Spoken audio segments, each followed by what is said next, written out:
another episode of With the Chiefs. Wait. Man, I need more rest.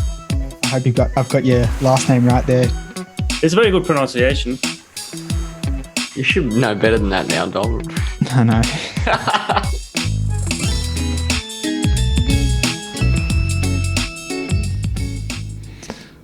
All right. Welcome back to another episode with the Chiefs. Today we are very lucky to be joined by Chris Gatt. His third time on the show. Third time, first time in person. Yeah, that's true. Chris is a member of Delta Running. He has personal best of 2:40.29 in the marathon, 73.59 in the half, and 33.43 in the 10K. Chris is also a coach to quite a few athletes in the squad. In this episode, we're going to recap Bondi to Manly relay event, where Chris and I raced alongside Matt Gore and Jonathan Forrest. I think we called it, what do we call our team? The Delta... Team Delta Lads. Very original. Matt Gore special. Yeah. People love that. As much. Anyway. Makes sense. It's pretty straightforward. But also chat to Chris about Berlin as well. So, yeah, thanks for joining again, Chris. Good to have you. We'll just do a bit of a training update and what's been happening with you, Dom? I'll be quick. Yeah, same story. I guess. Lots of surfing. Went for 2 runs this week. You got a session in. You are looking pretty tan too, actually. Yeah. Went down to Turbo on Tuesday. I tell you what, running sucks when you're not fit. If you're out there and you're fit, stay fit. Don't let yourself get unfit. But the session was on the hills. We did 2 minutes, 90 seconds, 30 seconds 2 minutes, 90 seconds, 60 seconds, 30 seconds times 3. Yep. Which on paper sounds right. It's only like 15 minutes of effort. But yeah, I was struggling so hard. And it's just, jog back recovery after each one. Then on Wednesday, I got out with my mate, Chris, who, usually in the past I've run with on Wednesdays every now and then. And, Chris? Best. Oh, Bestie, yeah. Yeah. And we did a little 10-minute pickup. He's like kind of in the same boat as me, hasn't been running heaps, but is keen to get back into it. So yeah, let's try and work with him a little bit and get fit together. But running wise, that's about it. What do you notice most when you're unfit, other than the pace is slower? I think just like everything. You feel like more tired and like I don't know, just like less strong and stuff like that. Just you don't have that fit feeling. Like, feel clunky too. Yeah. Body just doesn't flow. Yeah, and like not as kind of up and about. But yeah, no, I'm enjoying the surfing though. It's been really good. How many days are you surfing now? Oh, this week, I don't know, probably 5 times this week. Yeah, right. Yeah. Nice. So you get out just in the morning? Usually just after work for like an hour or so. Yeah. But yeah, it's been pretty fun. That's good. Yeah. What's when are you gonna resume? There's a 5K next week. Yeah. So I think I'll do that, and that'll be like the benchmark. Yeah, and then just try and build from there. Keep getting better at the 5K until I'm best in the world. Best in the world. It's pretty ambitious based on your recap. Stay 5K and then it's all up from there. Good stuff. Yeah. What about you, Chris? Yeah. So I've started with a coach this week, which is good. Yeah. Oh, awesome. I could not believe it. Yeah. So people will be kind of shocked, I think. It's just been getting back into it this week. Who's the coach? Post Berlin, Mitch Ryan. So, for anyone that doesn't know, he's Wollongong Track Club started that off. Been pretty good mates with him for the last few years. We always kind of end up in together in races and stuff. So, he kind of reached out when I said I was looking for a coach, and kind of developed pretty organically, I think, from there. So excited about that. It's one of the things that I really miss from the Berlin block, I think.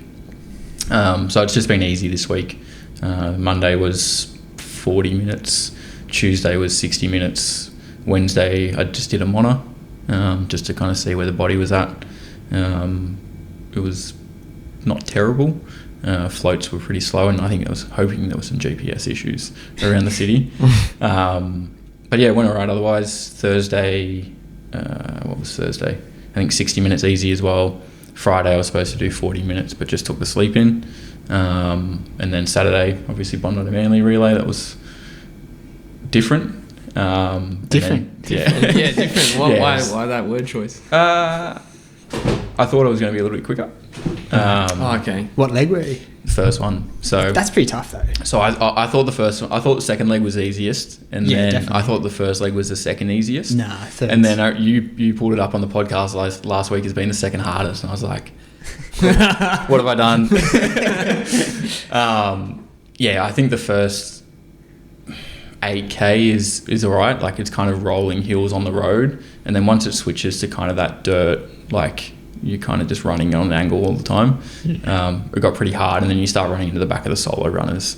So my legs are still pretty cooked from Berlin. So yeah, body's still recovering. What was Berlin date again? It was a month ago now, so 1 month. I really Okay. should be recovered, but I'm not. Nah. And then today was just on the plan was 60 to 90 minutes depending on how I felt. So I just did 60 because I slept in and it was pretty warm when I started running at 1 o'clock. So been pretty easy this week and back into one session next week and then state 3K on Saturday. So right. You're going to do state 3. See where the body's at. Yeah. How'd you feel this morning, like DOMS wise? Calves are pretty sore, and then right hip is like just feels bruised on the inside, which is I think just a combination of the downhills and jumping off stairs yesterday, trying to go quick as opposed to just kind of taking 1 or 2 steps at a time. It was like 3 or 4 steps and then leap off onto the ground. So body's not used to that. Body's used to very flat road running. So a little bit sore, but not as tired as I expected to be. So maybe I should have run quicker yesterday. Come on. But no, it's good. It's been a good week. First kind of week of structure, I think, since the marathon. So good to get back into routine, back at work as well. So it's helped. Enjoy to be back at work? Yes, for anyone from work. Not that anyone from work will be watching. But. Such a setup of a question. It's just been a week of catching up. I had like 7,000 emails when I got back to work on Monday, and I was just like, delete all, set up hour-long meetings with people on Monday and Tuesday just to try and catch up.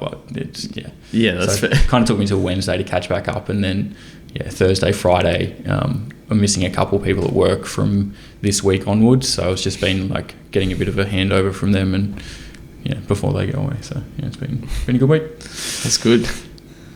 My recap? Your recap? Not heaps of running, obviously, other than Saturday.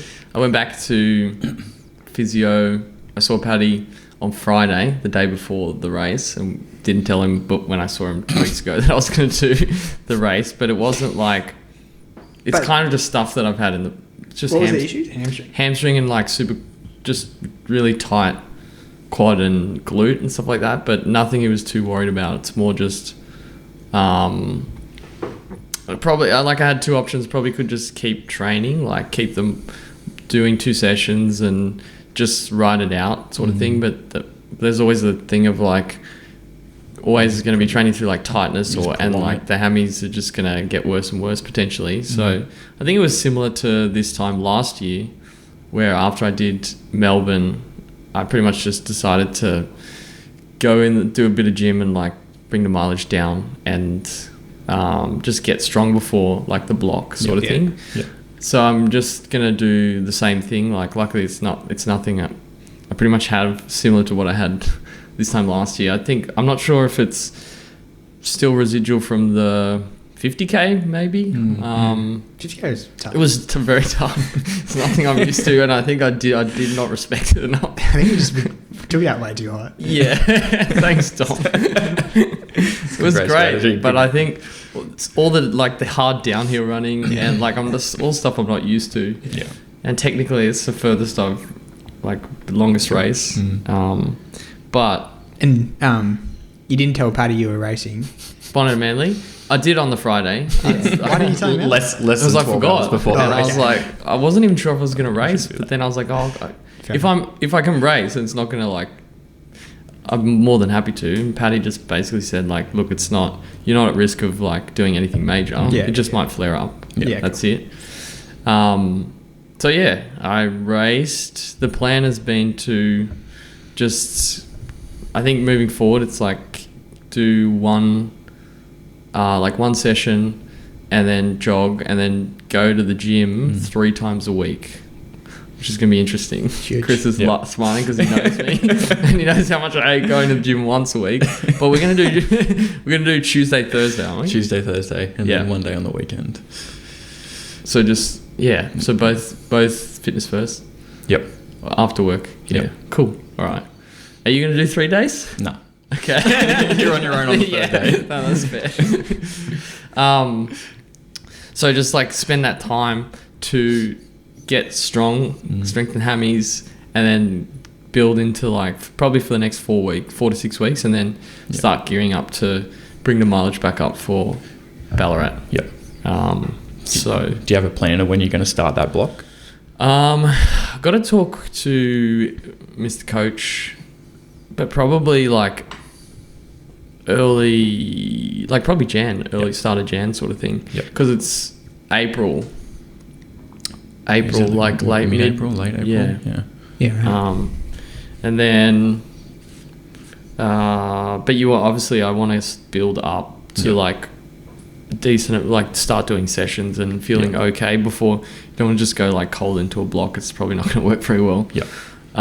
But yeah, got to just been last week's just been jogging, and then we did Saturday and I pulled up okay, which was good.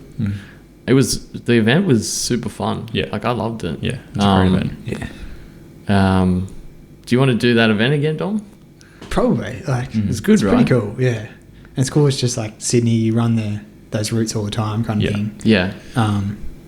Yeah, and you know like half the people there. Yeah. Yeah. So it's just cool atmosphere and awesome. Yeah. I forget it hasn't been that many like years. Yeah. Like that was the third. Yeah. Sorry, what were you going to say, Chris? Oh, I was just going to say it's like a road race because you just see people that you see every other day, basically, just like out there supporting and just doing their Sunday long runs or Saturday long runs or whatever, and going around. It's really cool. Yeah. It's good. And then like all the aid stations, you got like all these legends there as well, like Mickey D and he was. Oh, that's right. Where was he was at the 40. He was at your changeover to Matt Gore. Oh, yeah. And then Buzz was at the 70k mark. He runs that checkpoint. He did it last year. Yeah, as well. Buzz. I remember last year when Buzz was there, really like cheering everyone on. Cheering everyone up because that part's pretty grim. Yeah. Everyone's pretty cooked by that point. It was like Dave Benny. Yep. From 180. The 180. Yeah. He was out there as well, I think. So yeah, it's just good. Awesome. Yeah. Vibes were good. Weather was rough for like people that did. It was a beautiful day, but it was gorgeous. Third and fourth leg, it got warm. Yeah, it was pretty hot yesterday. Yeah, when we did it the year before, it wasn't too bad. Yeah, because we had a lot of cloud cover the year before, whereas yesterday was like probably the same temperature but just exposed. I think in terms of you may as well run through the race then. Yeah. How's it relay? You're trying to be like, stop talking shit. All right, so relay, we had leg one, we had Christopher Gatt. Yeah. So that's 19.94 kilometers, 366 meters of elevation. Yeah, I reckon it was a touch shorter than that. I think I ran like 18.7 on my GPS with a couple of like extra 100 meters of wrong turn. Yeah. So you started Bondi. Yeah. Then leg two's where'd the wrong turn happen? I reckon it was about 6k in. Basically, you come down a set of stairs and you're supposed to go kind of. It's where you start like traversing your way back up to kind of the top of Watson's Bay through the residential streets, and you're kind of taking like left, right up onto that main road again. Oh yeah. Onto I think Military Road, and I was following another guy and he's like left or right. I'm like, don't know.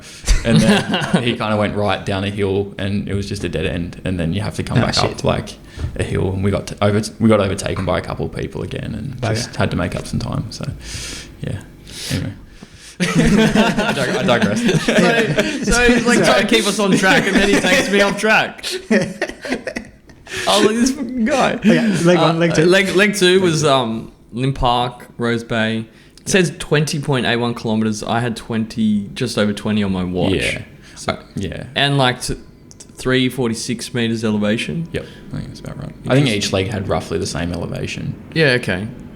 And then Milson Park, North Sydney, was the third leg. Yep.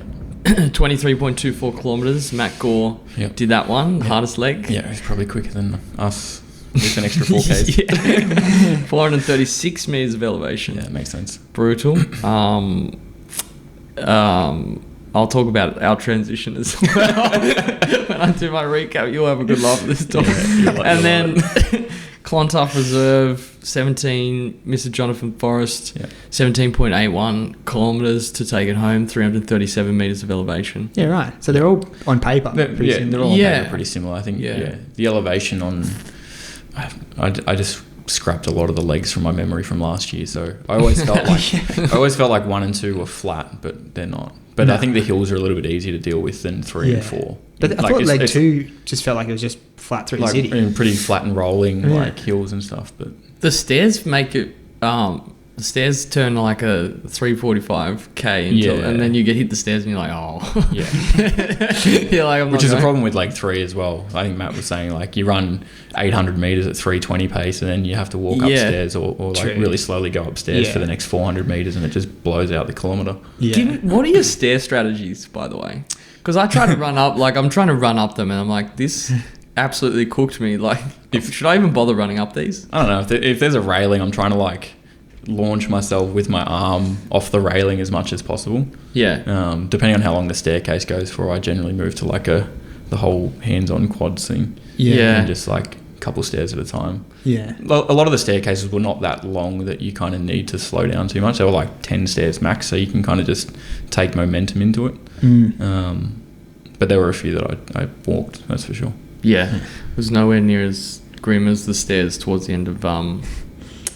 the 50k. I've never hated stairs more in my life. Yeah.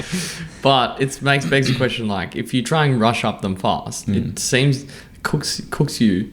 Like, do you just walk them? Yeah. Yeah. Depends how big the staircase is, though. Yeah. Like, usually I think I've got one kind of good step in me on each leg. So I'd go like double step the first one, double step the next one on each leg. Yeah. And then just go single step all the rest of them. Yeah. Okay. And then usually if it's just like 2 or 3 stairs and there's a path around the stairs, always go the path around the stairs. Yeah. Good tip. Good tip. Thanks, Dom. Yeah, so Chris on leg 1. Yeah, just run us through your leg, how it went. I think it went all right. So we kind of said we weren't... We never really discussed whether we were racing it or not. I think there was always a... What do you mean? Surely you're racing. Yeah, I mean, there was always a high possibility. And then I think the day before, we had a chat group and I think Jonathan or Matt was like, oh, what's our estimated finish times for each leg? And I already had it ready to go. So I sent it through and then everyone was just discussing like, oh, I think I can run quicker than that. So kind of from that point, we were like, okay, we need to race this. Yeah. Just morphed into a race. So I kind of based it off like the relay team that won it last year. And I think they ran that leg in like 77 or 78 minutes. So I was like, that's kind of a good target. I think I can get close to holding that. But then because we didn't get priority start, so they wouldn't let me through to the front wave. So how did you get priority start? When we signed up really late, like it had already sold out kind of when we signed up, and I think you had to kind of request the priority entry. Right. So we started 30 seconds behind that, like the front group, and I kind of thought in my head like, I don't know if it's gun time or chip time.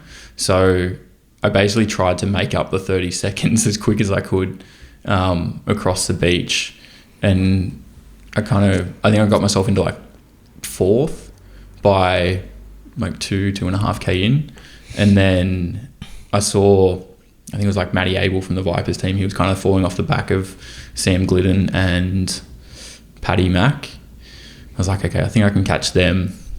And then I was running with another guy, and then he kind of overtook me when we made that wrong turn, and then went down a hill, and then we just lost. I think we ended up like 2 minutes behind him at that point, and we just lost sight of him. They ended up pulling a little bit further away as well. So yeah, I think it went pretty well. hills and stairs at the moment my body just doesn't deal with. I think body's still a little bit fatigued from Berlin, so I'd find like I'd get halfway up a hill or a set of stairs and then legs are just on fire. It got to like 12-13k, and then you start kind of coming back down, I think like Heartbreak Hill, and you're just doing like all the stairs down onto the beach, back up, down onto the next one, back up.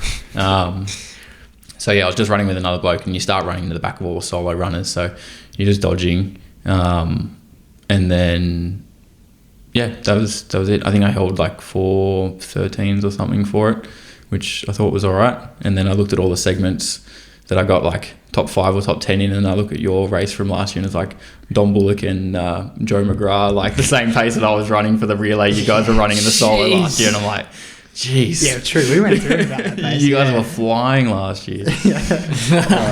Far out. So that was pretty wild. Paddy Mac. So Paddy and Sam, I think by kind of that lighthouse loop that you do, they were coming out of the lighthouse loop as I was going in. So that's already like 2.5 minutes, I reckon, at that point. And then I think Paddy ended up putting another couple of minutes into Sam from there to the end of that leg. Paddy ran so well. Paddy ran really well, like on that first leg. He's a good runner. Gave him a huge lead. And then, came in and gave it to Luke. We actually got to the high five. We'll get to that. It was a hang on.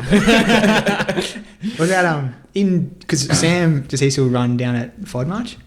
He kind of does his own sessions. So I think most of the sessions I've seen him do is like 1K reps and stuff. So he's still pretty fit. He was saying after the leg he had pulled up a bit sore with his back last week. So he kind of hasn't run the week prior, but he's always seems to be pretty fit. But you'd be kind of like about this kind of pace. And I guess coming off the marathon. Though. And I think like that was kind of my goal, because obviously I knew he was in the first leg. I knew I wouldn't be able to keep up with Paddy. And I was kind of like, I think I'm around the same pace as Sam. So I was just trying to keep them in like eyesight. And then as soon as we made the wrong turn, I couldn't see them anymore. Yeah. So I was just trying to base my pace off of them, like up and down hills. But I ended up running with, I think his name is Hamish, the runners in the Dark B team. Oh, Hamish. I can't remember his last name. McMaster or something? Yeah, I think that's it. Yeah, so we basically ran together the whole leg. He was better on the uphills and the stairs, and then I'd get him on the flats and the downs, and we were just kind of going back and forth for most of the leg. So it was good. And then we kind of worked together, like running past all the solo runners, just yelling out and stuff. So that was pretty good. And then went to League 2. It's good. I had a bit of chief. Big chief. I had a bit of stress getting into the race because I ended up driving. I ended up driving because there were no trains running from Summer Hill. But anyway, like I ended up parking my car in a car park, and I thought it said it was okay to park, and then like I was walking out, and then the big sign to get in there was like 1 hour, and I was like, okay, definitely not. So I was scrambling. This is not relevant to the it's kind of not relevant, but it was like before the race, and it explains why you didn't turn your live location on. We'll get to that. Anyway, found a park in a beautiful street in Rose Bay. Ran there. I had actually plenty of time, but I was just stressing. So Chris comes in, high five. I was worried always about like going off course. Managed to load the map on my Garmin as well, which is good, and not that it helped because I still went off course at some point, but it was towards the back end of the race. But it's pretty well marked though. Yeah. It's just it was good, and you always had in the heat of the moment. In the heat of the moment, you always had. I think I relied pretty much on always having someone in the solo because like there was just a snake of people there. True. And so you could just base it on that pretty much, which is good. So yeah, I didn't really know what to like. I didn't really know how to pace it, or I pretty much was like, just keep it, half marathon effort. And what I thought that was at the moment, not being in like tip top shape, is probably like, I don't know, 340 or 45s feel like. But then obviously with the hills, it's going to be hard to judge that. But But yeah, by the time I was running, it was pretty cool. Like the sun wasn't. Yeah, it was cold for the first weather leg too, which was good. Weather was good. I just decided like to give it like a pretty good crack and just see how I could do like a really solid effort. I haven't obviously tested myself in a while, so I was definitely energy levels and stuff like that was feeling good. And I just it was fun. Like there was always people there, so I didn't get lost. Because you were pretty close with that runners in the dark team as well, right? Like you guys were we basically started back and forth that whole leg as well. Yeah. It was like a proper race the whole time, isn't it? Yeah. Well, we were running together for a bit, and then I like kind of just but I never like was checking to see where he was, sort of thing. Yeah. And then we just too comfy. Knew you had him. No, to be honest, I was like, he came back at you in the end. Yeah, he came back at me. He was right there, and I was like, what? It's like because I took a wrong turn. I'm not sure how much time I lost. Yeah. I don't think it was too much, to be honest. He was probably always like 20 seconds, 30 seconds behind. It just throws you out a little bit mentally too, I think. Yeah.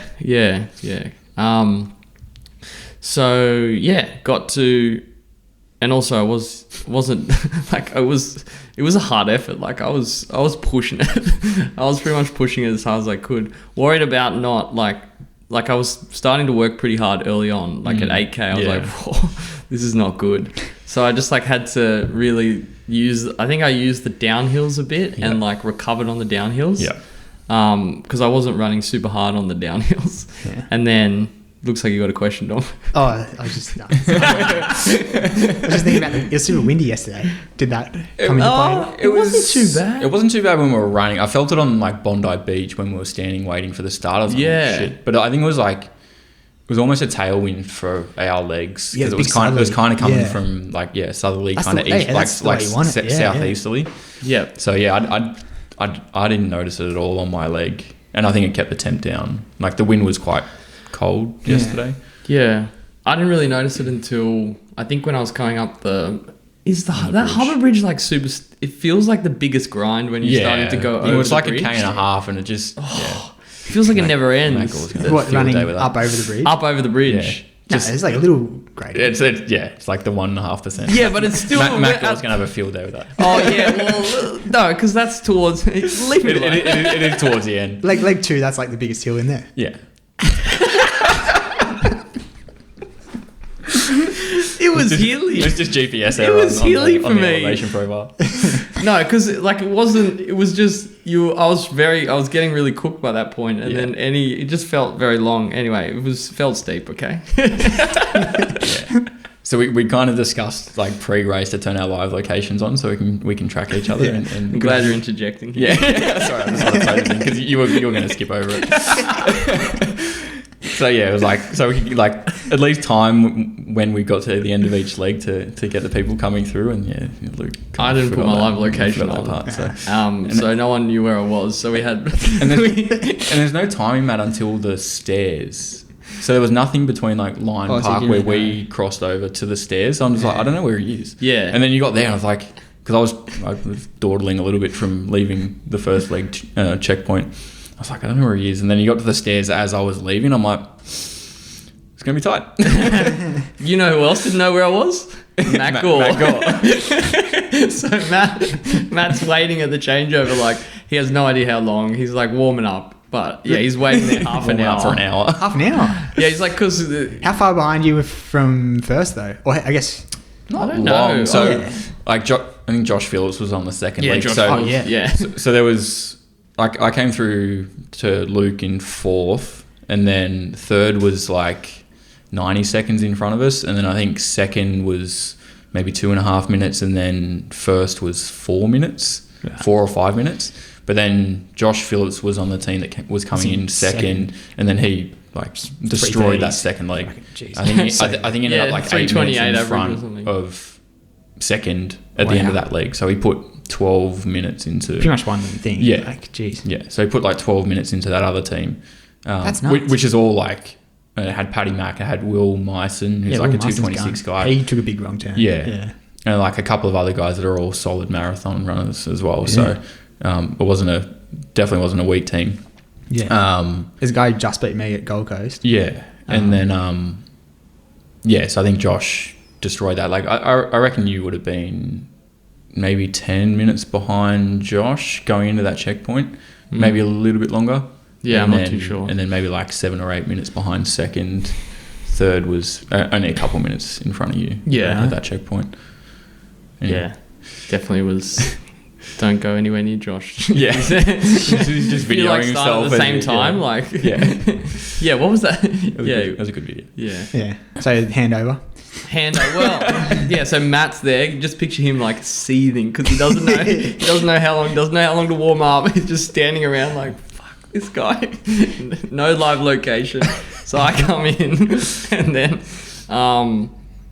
I was pretty cooked at that point. I come in and then like as Matt Gore says it, I was stumbling over the finish line, but I didn't like. I forgot that I had to like high five. Yeah.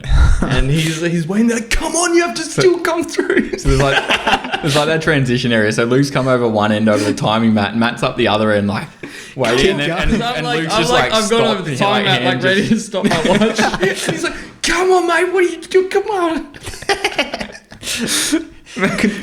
Matt couldn't have come down to you. Well, that's in Matt's words. He's like, I thought I was going to have to come over you and like touch your body on the ground and then just run off. Like you were wobbling over the finish. I was like, but I could see there was like, I could hear in the tone of his voice like that I'd done something else wrong. And it was like, and then it all came out after like, no live location, you didn't even come through. And I'm like, he's gonna enjoy that. Yeah. You'll also just want to be like, no, that's not exactly how it happened. Yeah, it's pretty much. It was good, and then send over to Matt Gore, and then he Matt absolutely smashed it. Bossed it. So we all like best records like everywhere. Got all the crowns on Strava. Yeah. So good. I put like estimated times into. Oh yeah. Pretty much based off the winning team from last year, and I put a little bit of a buffer for Matt Gore because I thought he was going to be a bit quicker, and he ran so much quicker. Yeah. He's coming back off that 100k as well. A couple weeks ago. Jeez. Yeah. So he's he just destroyed it. And like we were obviously driving from checkpoint to checkpoint. We're like, oh yeah, well, we've got X amount of time. I think we had like an hour and 40 minutes or something. And then he was running that quick that we're like, shit, we need to go now, and just like head off from the second checkpoint. And then I think we actually missed him coming through the checkpoint to Jonathan by like 90 seconds or something. Much. Yeah, jeez, far out. So good. Yeah, so he destroyed that leg. Like he was running. So there was another team that was running quicker than him. Oh, really? Yeah, but he was the second fastest over that third leg. Right, he was quicker. I don't know who it was, or if it was GPS error or something. But yeah, no way. I think looking at it, the team that was winning, which was the Saucony pace team, they were running like, I don't know, 4:10 average for that third leg. Yeah. The runners in the dark team was running like 4:02s. Matt was running like 3:50s. Yeah. And then there was another guy that was running like 3:48s. Who was that? I don't know. I can't remember who it was. I think it was... so it wasn't someone in the top 3 teams? No. They were 5th. I think they ended up moving maybe into 4th temporarily. Yeah, right. But yeah, like Matt hammered that leg. It was just... Yeah. Interesting. He made up a lot of time. So I think we were... Going into checkpoint 2, like where Luke handed over to Matt, I think we were, maybe 3 minutes behind, or maybe a bit more, maybe 5 minutes behind second, and like a couple minutes behind third. Matt basically caught third and finished that leg like 2.5 minutes behind second.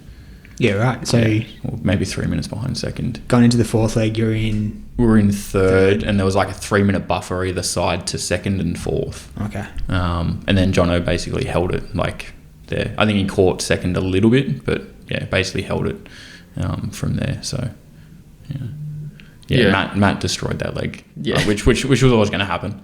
Yeah. Then he comes in and he's like, yeah, it's a good effort.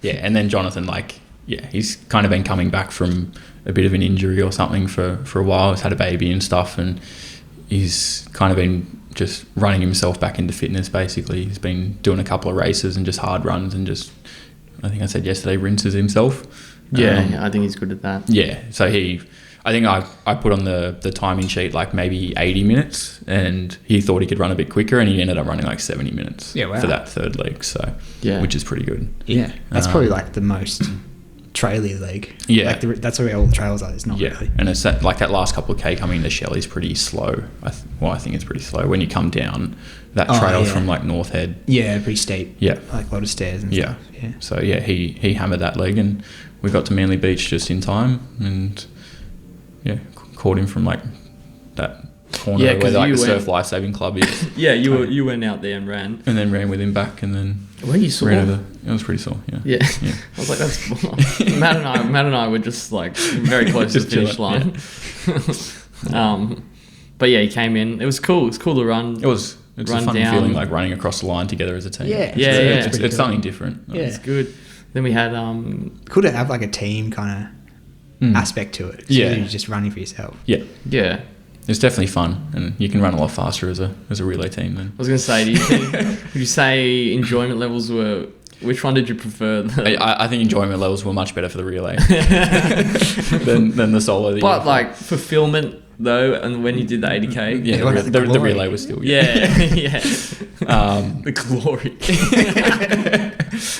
I didn't come second, so in Bondi, so. Oh, true. You know who we have with us? Second place to get up on a Manly Dominic Bullock. Oh, not anymore. Yeah. Well, so we were second at one point. Yes. True, at one point. So the guy that won yesterday won at 14 minutes quicker than Joe last year. Yeah, insane. Which is wild. And do we know? I can't. I've never heard him. Mark Langley, I think his name was. Matt Gore was talking to him. He lives down in Loftus, trains by himself. Yeah. Ran like 2:33 at Sydney Mara. 2:33. Right, okay. Which is like solid pretty good for Sydney Mara. But then like 6:04 yesterday, which is impressive. 4:39 for 80K on that course is, I think, pretty good. But he had like a huge gash on his leg. I'm guessing he took a tumble at some point. But he beat second by 20 odd minutes. Yeah. So, but he was miles in front of all the relay teams. I think ended up 6:04. So he would have been 40 minutes in front of, or 20 minutes in front of the relay teams. And then I think all the relay teams caught everyone else except for him. Yeah. Right. Yeah. So. Or like the top 5 relay teams. So he was flying. I think that's is that the record? It's the FKT. Yeah. They posted today saying that's the fastest known time on that course. There you go. Which is pretty good. Pretty sure Soda wants to.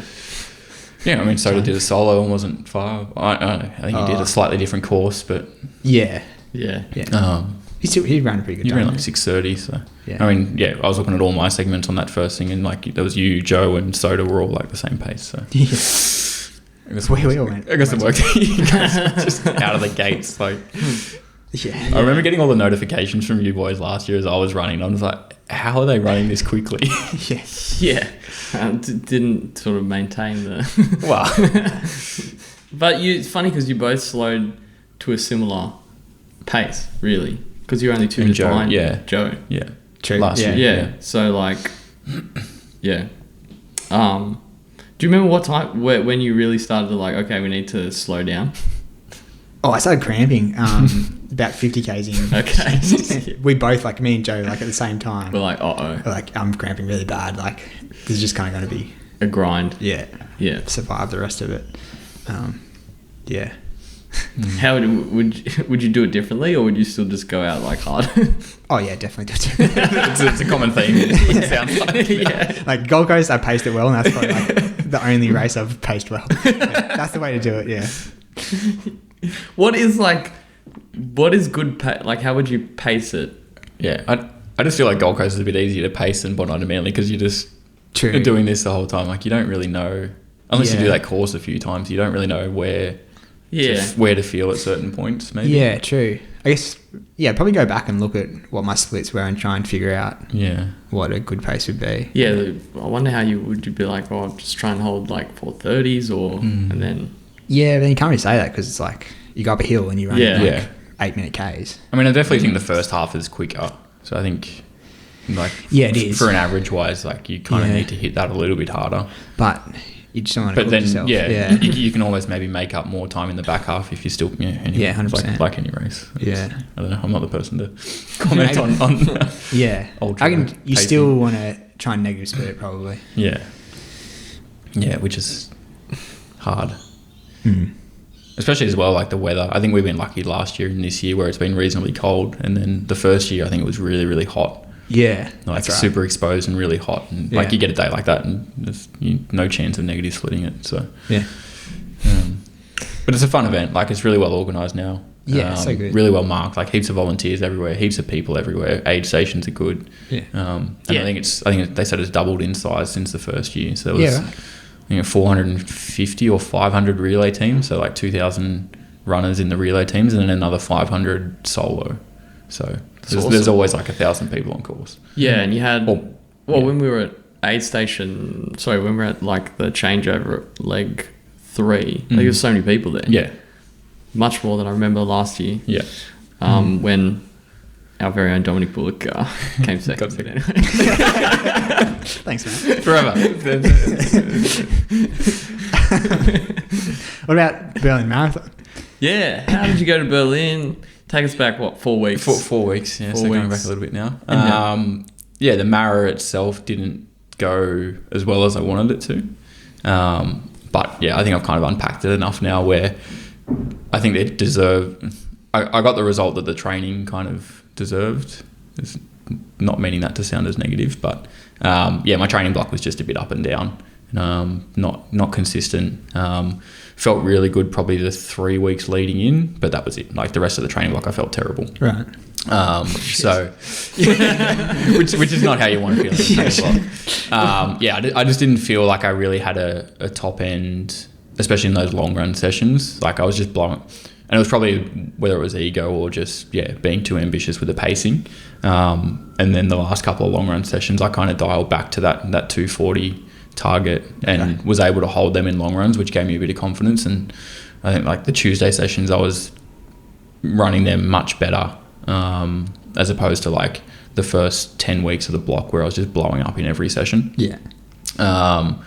So I think like kind of coming off the back of you guys, like doing Gold Coast and that 230 where I felt like I was much fitter in April, May. Yeah. And doing like some of those big long runs at, at 230 Mara pace, like they were probably above where they should have been for a Mara session, but I was holding them and then not being able to get close to them when I was actually in my Mara block was just a little bit damaging to the mental side. But yeah, like I went over with my mum. There was James Chapman from Delta who had his partner Shelley and his parents. Jose who had his wife and parents. Leo who is from Berlin, so he had some family over there. Another guy from Delta, Matthew Jack, who had his sister and parents. And then another guy, Ian, who's not really from Delta but kind of got introduced to him closer to Berlin. He was over there with his wife or partner, and so there was like a good family kind of contingent over there, which was really, really cool.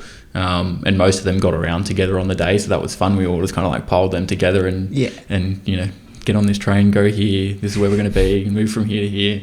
So that worked out really well. And it's just really nice to have, I think, people that you kind of know and train with on the other side of the world. Yeah, it would have been a bit different if you were just there on your own. Yeah. So, Leo being from Berlin was a really pretty good tour guide, knew the language, was like, this is the good places to eat, go here, how to get on the train, here's how to buy a ticket. He was telling my mum, like, you got to make sure you look left because that's where the cars come from as opposed to the opposite side of Australia. Yeah. He's funny, Leo. Yeah, so it was good. It was really good to have him there. And then, like, James, Matthew Jack, Matt Dawson was there as well, who runs with, like, that East Elite group. Yep. So he was there with his family. So he was going for 240. James was going for 240. Ian was going for 240. I was going for 240. And who was the other one? Yeah, two Matthews. Matthew Jack, Matthew Dawson. So we all kind of said like 240 and we should be like a couple minutes either side of that by the end, hopefully. And we just go through halfway or try and get through halfway together, which was really good. So it was just 5 of us kind of side by side for the first, I think like 15K. Yeah. And then Matthew Jack had to go to the bathroom. So he lost like a minute. Well, that's tough. And then I think Ian just decided to pull the pin and pull it back. He wasn't feeling really good at all. So it was, myself, Matt Dawson, James running together, got through halfway, saw the family, and then I remember just feeling like my heart rate just kind of elevated itself a little bit. Don't really know why. And then I just felt really stressed from there on, I think. Because you just felt that initially and you're like... I didn't feel like the effort had increased, but my heart rate, I definitely felt my heart rate just start to go a little bit harder. Definitely harder, and I kind of know what my heart rate should be for a marathon. It normally sits around like 180, 182, and I jumped up to like 186, 188 just really quickly. And then, so I think like 24, 25K, I just decided we were running like 342s, so kind of 237, 238 pace. Okay. So I just kind of like just pull it back a touch, pull it back to 347s, back onto 240 pace. And I did that, and then so I let James and Matt Dawson go, and they ended up running really, really well. Matt Dawson ran 238 low, so he basically like held pace. Yeah, like he's quick. And then James ended up running like 239 low, so he faded a touch but held on really, really well. And then Matthew Jack caught me at like 30K maybe, and I kind of said to him, like, I felt like I was in trouble. And he's like, yep, I feel the same. So we kind of just held together till 35K, 36K. And then I was just like, you got to go. Like I was cooked at that point. And then I got into that, like looking at your feet, just kind of like head down. I was still running okay. I think I was running like maybe 350, 355s. And then looked up, saw like my mum, James's partner and parents, I think, and then that was good. That was at like 37K, and then 39K hit, and I was just like, I need to get to the side of the road, and kind of just, was a bit sick, which is good. Was it a quick pit stop or? It was pretty quick, maybe like 45 seconds, 60 seconds, and then I just jogged it from there. Nice. I couldn't get going after that, and I was just overwhelmed with how many people there were. Yeah. Like I'd done Chicago in 2022, and at 240 it started to thin out at like halfway. You were kind of like, you weren't solo, but there was maybe someone like 10 or 15 meters away. Whereas Berlin, like as soon as I started slowing down, there was just dozens of people just flying past. Everywhere. Right. Like I think we were on 237, 238 pace at halfway, and there was, I think we were in like 900th position or something. Yeah. And then I ran 244 high and was 1,500 and something. Jeez. Which it's pretty deep. What's the total? How many people there in total? There was 55,000. So I think it was the biggest recorded finishes for a marathon. I think the Paris one that they did for the Olympics, that general public one, I think that was like 53,000. That was really? That was the biggest, and then Berlin, got a couple thousand over that. Yeah, it was huge. Like the expo was just ridiculous of how busy it was. Just lines, like not moving. I think the system shut down on the Saturday. It was just so many people. Yeah. It was cool. Like you were never really running, obviously, by yourself. Yeah. But it was just a lot of people. Yeah. And I think looking back on it, I was like, it kind of adds another like mental layer into it, because you're never really able to just chill out. You're always like, I need to get to that corner. I need to get behind or in front of that person that's like blocking the inside line on that corner. So you're always just kind of thinking and moving and stuff. So, but like I had my phone on me, so I was getting notifications through the Delta chat of like Matt Dawson, James, and Leo and Jose, and it was cool to see them. I was going to say, you were checking your phone? Oh, well, I had like notifications coming through on my watch, so I could see like... I just picked you on the phone. Yeah, I could see. But then once I was a little bit sick, I was like, let's get the phone out and video like running through the Berlin gate and stuff. And that was pretty cool. But it's a fun race. Like the course is really, really good. I just haven't really nailed the overseas marathon yet. It's pretty hard. tough. Yeah. And like we all kind of said the same thing of like, you go overseas, you either go there for the marathon and you just lock yourself in a hotel room for a week, which is not that exciting, and we spend a lot of money to go overseas. Or you go over and sightsee and stuff, and we were walking like 30 to 40,000 steps every day, and like we were all doing that. So it takes go for the stress levels. It takes a little bit of a toll, but at the same time, you're like, I'm just here to enjoy the holiday as well. So it's hard though. Like it's very difficult. You spend so much money, and obviously a lot of training and stuff goes into it, and you're just like, and just even when you're like doing the sightseeing and stuff, in the back of your mind, you're like, fuck, like I shouldn't be doing this still. And then you're like, let's have a few beers, and and then you're just like eating. I was just going through the pastries and stuff. I'm like, I really probably shouldn't be doing this. I mean, it's a bit of a trade-off, I guess, from going overseas and doing that thing. So I think the smarter one would maybe do like Japanese marathons are a little bit closer. You don't get the time zone changes and stuff like that. True. And you can just go there and back pretty quickly. Whereas, Europe and America are a bit more of a commitment to get there. And so you were in for a week before? So we flew out on the Sunday, landed on the Monday over there. Okay. So I had basically six and a half days to acclimatise and get used to the time zones and stuff like that, which I think is fine. Like I did the same thing for America. I was considerably less jet lagged this time.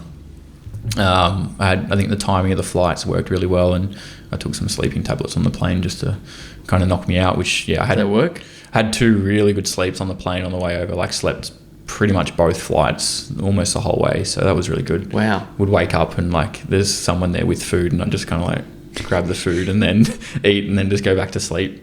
So I got there, like I didn't even feel jet lagged at all. I think when I landed, like no fatigue in the legs, wasn't tired. And then I had a little bit of a head cold the week of. So I don't know if it was from the plane or just I was maybe picking something up prior to leaving, but I was just really congested, like head cold, a lot of growth, but phlegm and just like blocked nose and stuff, and I was just clearing like the whole week. So body maybe wasn't 100%, but maybe that it is what it is. But I had that for like 3 weeks over there, so I don't know if that was just I don't know, different country and allergies and stuff, but it was it was fun. It was a fun experience. One I'd definitely go back and do again, I think. How's Nürburgring? So I went racing. As part of the bit of the sightseeing, my mum like loves a bit of car racing, so there's a pretty famous racetrack over there. It's like a 22k circuit. Is it 22k? Yeah. Wow. It's pretty big. What's pretty the big track. The lap record's like? It's like 6 minutes. Or something. It's nuts. I could be wrong about that. I'm pretty sure it's like 6. Anyway, it's ridiculously quick. And then so I was like, I used to play like video games and stuff as a kid, and you always drive around that track. That'd be awesome. We hired. They have like all these fast-ish cars for hire, and you hire a car and get to do a couple of laps. And which one was yours again? Tesla. which I wasn't happy about, but they were all booked out. So like all the BMWs and the McLarens and stuff were all booked out. So we got a Tesla, which it went pretty quick. It just doesn't sound like anything. It just sounds like a little fly. But like you're flying around the Nürburgring. You want something like. Well, I kind of didn't, because it was not expensive to hire, but then the insurance was quite expensive, which I opted not to go with, and then it was like 35,000 euros if you crashed. which is more than I went over there with. So I was basically like, just don't crash. 35,000 euros. So it's like you can almost get a house here for that. We got there, and I didn't expect there to be people that were driving so quick, and because it was kind of wet, so there wasn't that many cars around. Okay. So it was just I thought I was going pretty quick. And then, like, my mum was in the passenger seat and just, like, one hand on the handle, one hand on the cushion. Like, that's mad. Back on my old plates, and she was just swearing and screaming the whole time. And then... Why did she agree to go?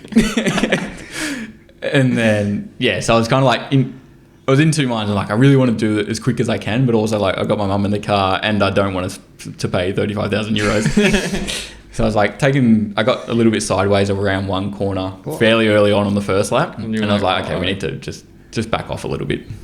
But the cars are just like flying past.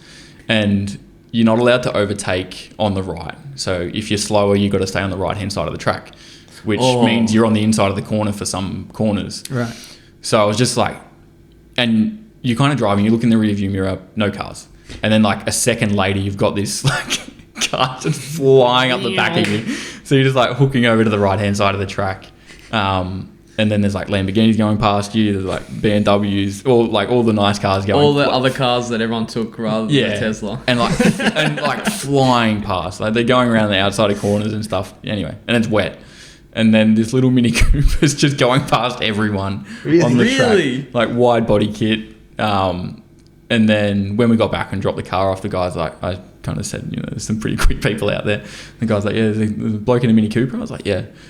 Yeah, the guy's there every day in the wet, just like hammering laps. And he was just... That's so cool. It was wild how quick they were going. Yeah. So how much did you say to go on the track? I think we paid somewhere between 500 and 600 euros. Okay. Like the car hire, and then you pay per lap, but it's included in the cost depending on what you buy for the car. So if you do extra laps, it's like, I don't know, 30 or 40 euros per lap or something. But that's worth it to do. There's people out there that are just like standing on the track because it's obviously a long track and there's just different viewpoints. So they're just like out there with their cameras, like taking photos of you as you go past. And it's like this whole... It's a 22-kilometre lap. This whole thing. But yeah, after 2 laps, I was like, Mum's like, do you want to go around again? I'm like, absolutely not. I need to get off because I was in the way of everyone. Yeah. How fast is you? That's pretty quick, like down because there's like a really long straight. It's like maybe 3 kilometers long, so it's like 230, 240 down the straight. That's still stressful. And then so I was holding my own on the straight, which was good. Quick, yeah. That's very quick. But then around the corners, I was maybe like somewhere between like 70 and 120 around some of the corners. Yeah. But then there's cars going like 150 plus around the corners, and you're just like, how? One, like it's a lot of trust in your car. Yeah. But there was, I think I saw like 3 car accidents on the way around. Like people were just like into walls. Shit, yeah. So like the car hire seemed euros. The car hire seemed pretty cheap, but then they're making a couple 100,000 euros off of some people just plowing into walls. Jesus. So, it was a cool experience, but. Had you ever done anything like that before? No. Yeah. Like I've driven around the Bathurst track, but you're not allowed. It's like a 40k speed limit or something around there. There's no... It's a 40k speed limit? Yeah, around Bathurst. So. Interesting. But yeah, there's no speed limit there. Yeah, that's for sure. But yeah, the guy said because it was wet and there was less cars on the track, like people were able to go faster, whereas on a sunny, nice day, there's just thousands of cars and no one can actually go quick. So, yeah, right. But you went on the Autobahn as well? I went on the Autobahn. That was fun. That was like one of my favourite things of Germany. Just like... The first day I was like 120, like yeah, that's okay, and cars just like flying past in the left lane, and then what were you in for that? The first, so we hired a car from Frankfurt to Cologne, and it was like a Ford, something like an SUV kind of thing. That went pretty well. So like the first day was like 120, and then the second day I was like 140, 150. Third day I was just like cruise control at 180, and then just off you go. I didn't really go too much quicker than that unless I was trying to overtake someone, which is a wild concept. That's like, crazy, yeah. Yeah, and there were cars there's cars in the middle lane, and you're like, why are you driving so slow? And then you look down and you're doing like 150, and like, okay, maybe I should stop complaining. But then you're sitting in the left lane at 180 to 200 Ks, and there's still, again, like you look in the rear vision mirror, nothing. And then 5 seconds later, there's a car just like high beaming you, just like sitting on your ass. And you're like, get out of the way. This sounds so stressful. But yeah, like the roads over there are so good. It is just so smooth. There's no bumps in the road. It just, you don't feel unsafe driving at that speed, I think. Yeah. It's very German. Yeah. Which is cool. So that was fun. And then, so we went to Cologne, caught a train from Cologne to Berlin, was there for 5 days, and then just kind of headed south from Berlin after that. Give us the overview of the trip. Where did you go from there? Yeah, so Berlin, we were there for 5 or 6 days, went from Berlin to Nuremberg, which is kind of like a smallish town. Wait, where was Nürburgring? So Nürburgring was between like Frankfurt and Cologne, so it's like western side of Germany, and then we caught the train from Cologne to Berlin. That was stressful. Why? We got on. You book your carriage. So we were just in like the little peasant carriage, and then it has a number on it, and because it's all in German and there's no way to translate it because it's like a PDF file. We got to the train station and the carriages are going past, and then we saw the number on the carriages and we're like, that's the carriage we need to get on because it says on the ticket. And then we got on, and we weren't the only ones that did it, but there was probably about half a dozen of us with like big bulky suitcases, and we were basically just walking through the first class carriages. And we had to go to like, we walked through like 10 carriages to get to where we were actually supposed to go. And these people in the first class carriages are just like death staring you.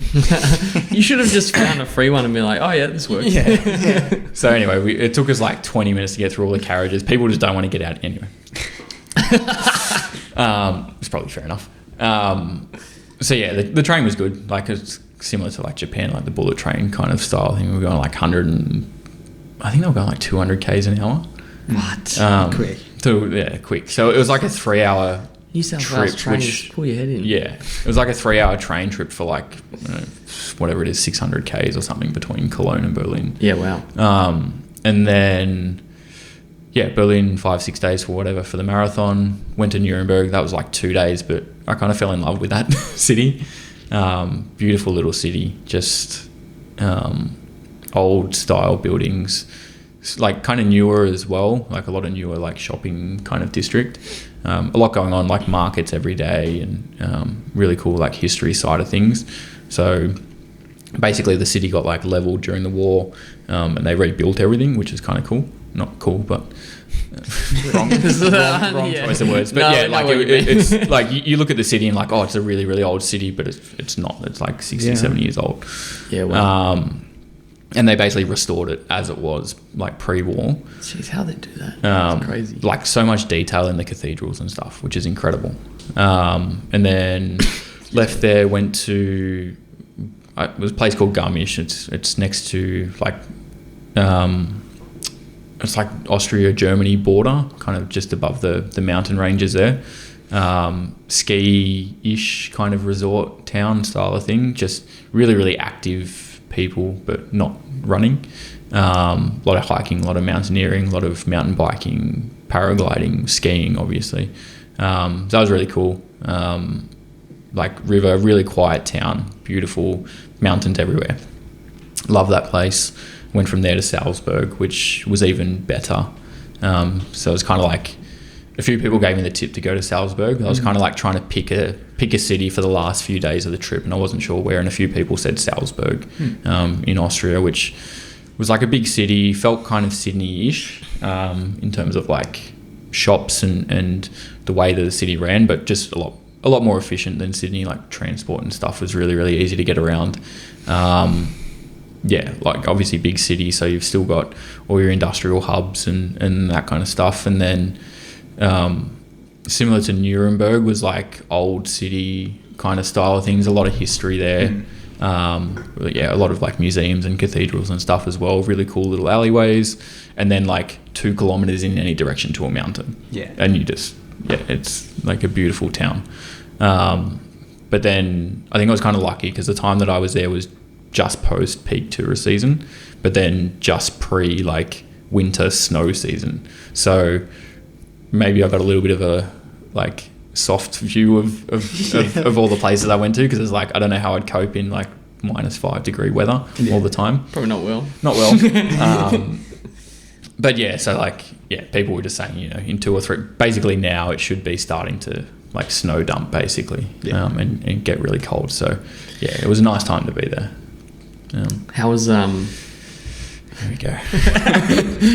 what's it called? You know what I'm going to ask. Which one? The beer festival. Oh, Oktoberfest. Oktoberfest. Yeah, that was. You look like you were loving it. It was good fun. Got to dress up. Did you do it when you went? No, we didn't do it. Okay. Oh, if I can remember to put the photo up. Yeah. It just looks good in that. So we mum was there as well. We both, you get fully dressed up and you go to Oktoberfest, and it was so wildly different to what I expected it to be. I kind of related it to like the Easter show, but alcoholic. So there's just rides and like carnival kind of feeling. Yeah, right. And then you look at it and it's like, oh, like this beer tent.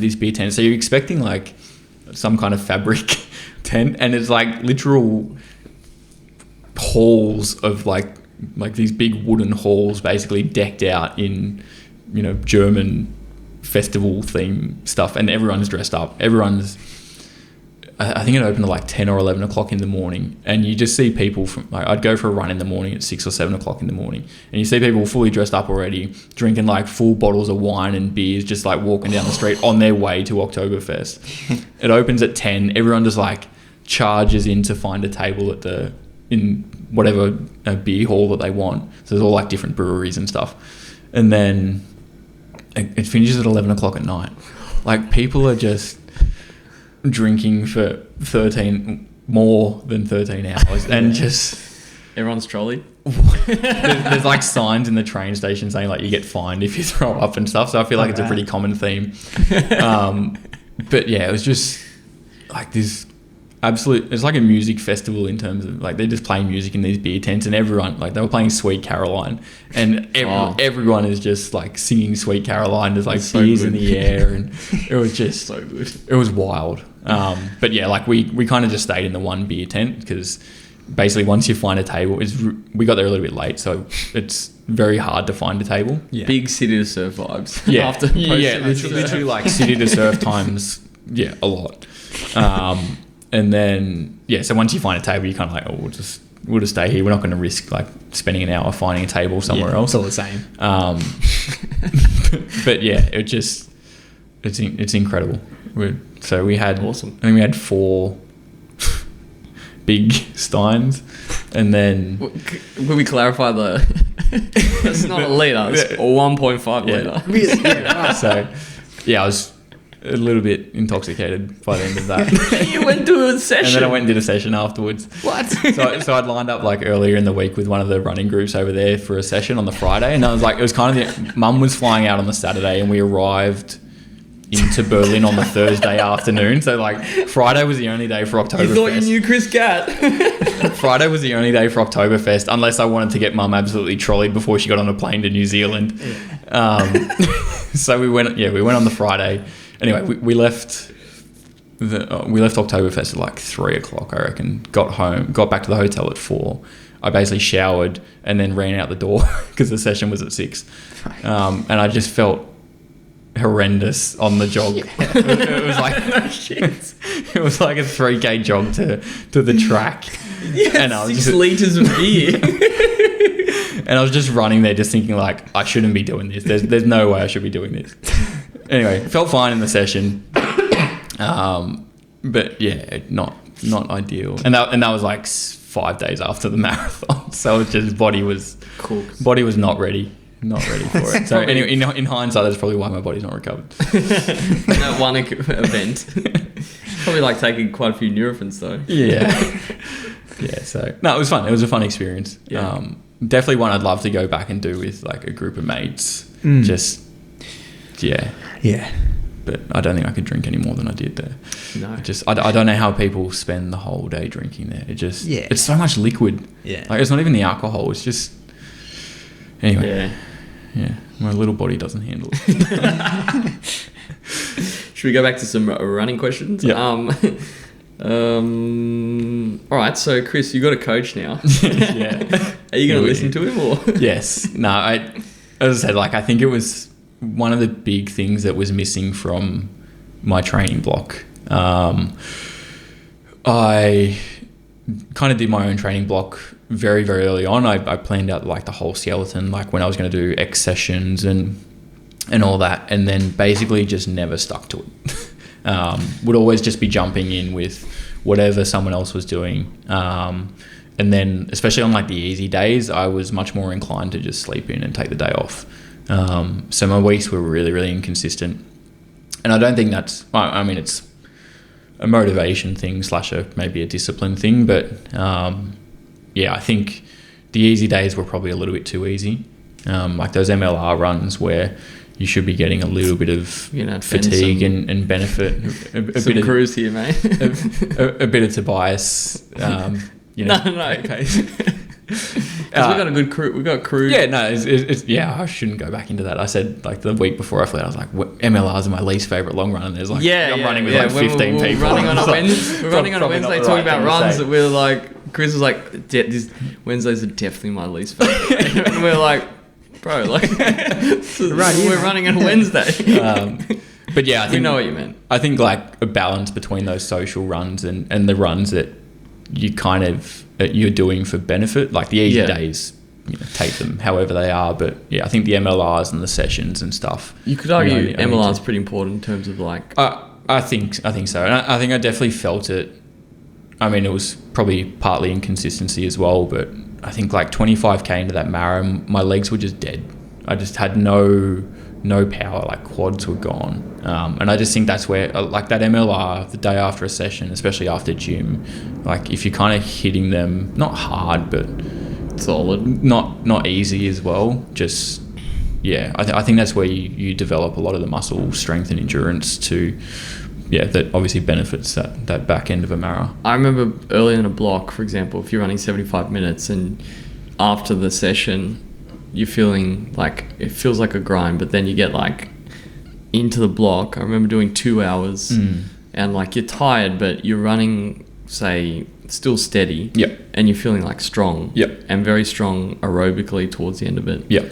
I don't know, maybe if that's like kind of a way to figure out that you're like trending in the right direction. Yeah. Sort of thing. But like, I mean, you still did good session, like you, as you said before, you had like a lot of those long run sessions where you started to feel good, like towards the back end, and that was just purely a pacing thing. So that's definitely where like the coach will come into it and be like, Mitch basically emailed me after when we kind of officially started, and he emailed me after Berlin and was like, I think Berlin was actually a good run based off your training block. Interesting. Because obviously the inconsistency of it, which I knew, but the inconsistency of it, and he basically just said I was overly ambitious in some of the sessions, which, interesting, 100% looking back, I was. So what is how's it going to change moving forward? Like, how are you both thinking about it? So like part of the reason where I was really excited about it was like he does a lot of the community running, obviously with Wollongong Track Club as well. So in his initial message to me, that was a big part. Is like, I feel like I understand, that side of it and the enjoyment that comes from that. And then, just a general structure. And he kind of said like he's followed my training for a few years, so he kind of already had in mind some things to change. And then just knowing him personally. So I think in terms of changing the structure, it's just a bit of accountability, I think, more than anything else. And now it's like, Monday just gone, like I had 40 minutes on the plan. I slept in on Monday and I got out after work, like just go do 40 minutes. Whereas if I was doing my own plan, I was much more inclined to be like, I'll just take the day off. So especially in a marrow block, like you kind of just need to get out for those runs. That's where you build like the mental resilience as well as obviously the muscle strength. So unfortunately it just does demand like consistency. It does, which is where you get results, I think, in the marathon. And like 2 sessions. Yeah. Do your easy runs. Yep. I don't know, but it's because then you like, obviously you can argue. Obviously, you have in your own head like doing all those other sessions. Obviously, was quite fun, and you enjoy it and stuff like that. Yeah. But ultimately, if you want to get a certain result, something's got to give, which is why obviously taking that step. Yeah, and I think like I've kind of done my own training plan for the last few years, so it's a bit of learning for me as well, just to get someone else's perspective, not just on my training but training in general. So he's a quality runner as well, so knows his stuff. But you're a quality coach as well. You got how many athletes? Some steep learning curves this year, but well, I mean, I think I kind of float between like 5 and 10. Depending on what people are training for. And I think Georgie 6 at the moment that I'm working with, like a few kind of coming back from injury, couple outside of Delta. It's kind of that end of the season, so some people have kind of just said, couple months off type thing, just do their own thing. But somewhere between 5 and 10. Like any more than 10, I I can't really Gets handle. hectic. It gets a lot. What have you learned, say, in the last year? Would you say from coaching or? I think, I mean, we should always be cautious to a certain extent. I think just, I mean, my own training, my own racing, I've always just been like, oh, I'll just go out and race this or run this event or, jumping in everyone's sessions. And I trust my own body, and I know I can, not know, but I feel like I can get away with it and know when I can't. I think it's very hard to do that for someone else. So, there's been a couple of times and it's really cool where the people that I'm coaching are, very excited about going and doing an event or going and pacing this event, where, maybe they're a little bit newer to running and it's a lot on the body. So yeah, that's been one big learning thing. And then more on the nutrition side, I've done a lot of Googling MRI results and stuff like that. So it's been a lot of that this year. But yeah, like I think just changing my perspective a little bit on running as a whole, and I've kind of told it to a few of them, but yeah, the ones that have had those injuries have been still heavily involved in supporting and being around people, which is really, really cool. Where I think in the past, where I know I've done it myself and I see a lot of other people, you get injured and you just kind of, drop off the radar a little bit and kind of go into your own little hole. So, yeah, that's been a pretty cool learning curve, I think, this year as well. Just changing your perspective on running, and it's, still have fun with it. And we're kind of friends outside of running, or it's grown organically outside of running, which is cool. Yeah, I think, well, that's one good thing about Delta as well. Those, even when certain people get injured, we're still like friends and stuff like that. Yeah. But yeah, I mean, the way you approach the program's pretty standard as well. Like, as in, from, I would say the way you program yourself is a little bit different to... I think one thing as well that I've already started to change, but again, looking at some of the newer runners, like maybe don't do 3 sessions a week. So where it'd be like, Tuesday, Friday, and then like Sunday long run session, going into marathons and stuff like that. I think especially as a newer runner, you can get away with 2 sessions, like one session on Tuesday or Wednesday, and then, your long run session on a Sunday. Just to build that body up and, get through a couple marathons first, 12 months, 24 months of that, and then start dropping in that 3rd session. There is no rush, eh? There's no rush. And like, I think, longevity and consistency over a long time is where you get the most gains, and we all want to chase that short term, like, I think you jump mentally, when you start like getting better at running, you just want to keep pushing you it, want to but keep your body, better. like, I guess, especially if you're new, just incrementally, it takes like, you should still be building quickly. But I think that's when you definitely get injured when you're like, you're fittest, when you're at you your fittest, pushing it. It's very rare not very rare, but less likely to get injured when you're not at your fittest, unless you're trying to smash sessions to get yourself fit again. Then. Which is also what we can do. I wonder how fit I can get in 3 weeks. But but everyone's obviously different and has their own like tolerance to strain, which it's very hard to pick. And a big part of it has been like everyone's got different history as well, not just running history, but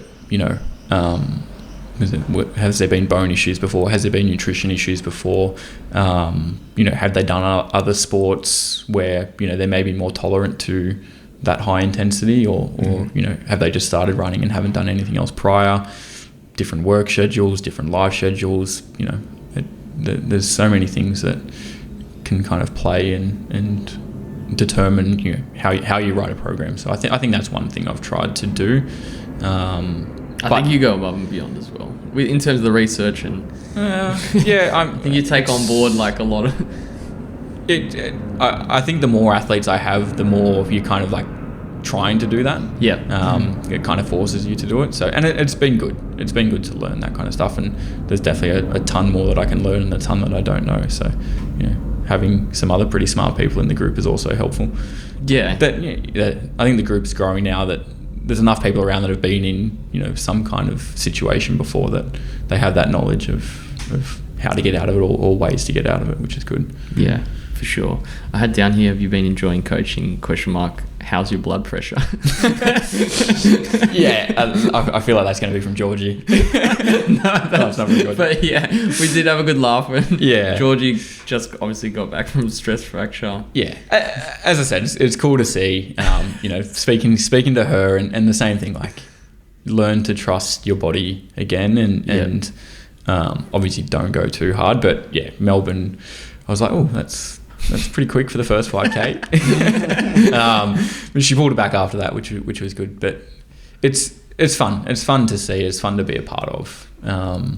But yeah, obviously, and well, I think we all do it in races where we go out too quick, and you look at someone that you're coaching go out too quick, and you're like, there's one way to learn, or you don't learn, and you just keep doing it. So yeah, definitely a little bit stressful especially when you're watching a dot on an app or just some live tracking and that dot stops. And it's like, what's happening? Yeah. But yeah, it's fun, I think, more than anything. They're all doing well, and Yeah. someone like Georgie's obviously got just starting as well. Yeah. Yeah, I mean, people like Jose's had a really good year, and like Izzy's been really consistent for pretty much the whole year. They've progressed a lot. Obviously a couple of stress fractures, which wasn't fantastic. But they've all been pretty resilient and like... Yeah, but they've gone through the rehab. They've taken the time off that they need to, gotten the bodies back to being right, worked on some things, and I think we'll come back stronger and better, which is good. I think both Georgie and Helena's like attitude through those, it's been really positive. Yeah, and like there's obviously days and they probably don't show it as much where it's really, really hard. Yeah. Especially the couple of setbacks that they've both had. Yes. And yeah, I think just the way that they've gotten through it has been really, really cool to see. Yeah, absolutely. Anything else, Dom? Yeah, what do we got? Dom's drama? Anything in there? Surely anything in your new segment? Nah, I don't know. There's not enough drama in running. Like we're gonna bank for another 4 weeks. Yeah, there's not really much. Like all the marathons are done now. Yeah. Well, there's not much going on in running at the moment as well. Yeah, true. But like I guess like what there was like Ingebrigtsen and Kerr sort of stuff was good. Like that was good drama. It's good for the sport. Yeah, we missed out. Well, we missed out on talking about. Yeah, there's just not enough drama. Like needs more drama. Needs more. Last week was a big week. Well, after the Wikipedia stuff. I mean, if you keep talking about it, maybe you'll get a response. Yeah. Just bring it up every week. We need to start our own drama almost. No, we don't. I feel like we already do. Like, there's a lot of slight jabs flying around. I mean, if I talk to... Who are we calling out, Smitty? No, I'm not calling anyone out. Matt Gore! I'll call out the guy that ran 3:30s for the first leg yesterday in the relay, but I think he was doing the solo, so maybe he was just wearing a relay bib. Oh, yeah. It was a bit rogue. Any Delta announcements, or I don't know? We've got some hats coming, which is pretty exciting. Oh, yeah? We got like similar design to those ones. Nice. Similar design to that. Yeah, very good. Pink and purple. Yeah. What about JP Morgan? Yeah. That was this week. Yeah, that was this week. Yeah. Who won that? Nipper. James Nifferis won that, and then Georgia Whincup won for the ladies. 2 Aussie representatives. Yeah. James Nifferis like steeple, I think, and then George's I think also steeple. Did he go to the Olympics? I think he went to the Olympics, or he got close. Yeah. Maybe like Com Games or something. Yeah. One of those. Good runner. Yeah. Definitely state level, like one of the best. Yeah. And then George's the same. What else? Bondi Manly. Yeah, actually, we're going to try and recruit. Apparently, we're going to try and recruit second place female at JP Morgan. Yeah. Someone. Yeah, from out of nowhere. Yeah, out of nowhere. Yeah, Matt Gore will be good. But yeah, I think I reckon we should push for some more relay teams next year. Yeah, it was super fun. That'd be fun. Yeah. Like Matt Gore was talking about it yesterday, getting like kicking you and me out of the team, and then come on, getting a couple of we can be in the big team. We could be just buying a team. Swap us just buying a team. Well, you got Josh Phillips. Yeah, I mean, I think you got Josh Phillips. He's kind of in that pace team. It's a little bit. Ed Goddard.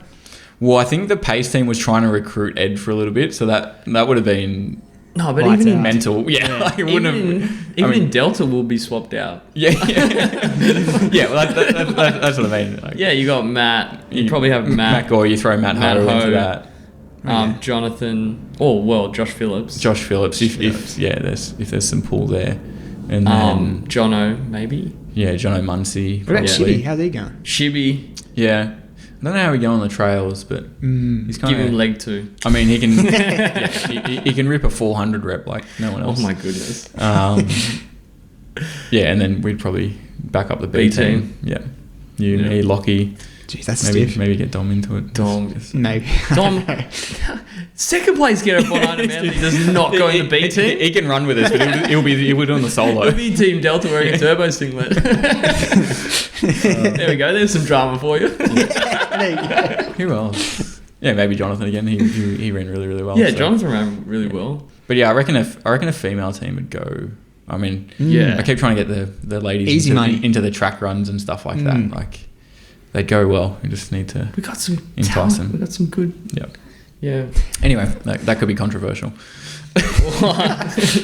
Well, we've cancelled out the controversy by kicking ourselves to the B team. Yeah. I think it's deserved. Any prize money?